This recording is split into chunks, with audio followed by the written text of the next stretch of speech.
மத்தேயு 5ஆம் அதிகாரம் 39ஆம் வசனம்.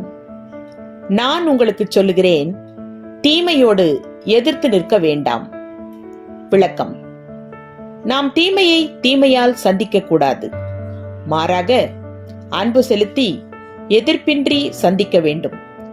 அநீதிக்கு நமது பதில் பணிவு, சுய கட்டுப்பாடு மற்றும் கடவுளின் நீதியில் நம்பிக்கை கொண்டதாக இருக்க வேண்டும்.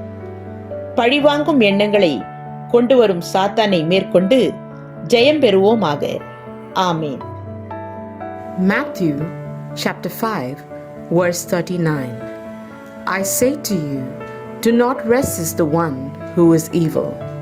Amen.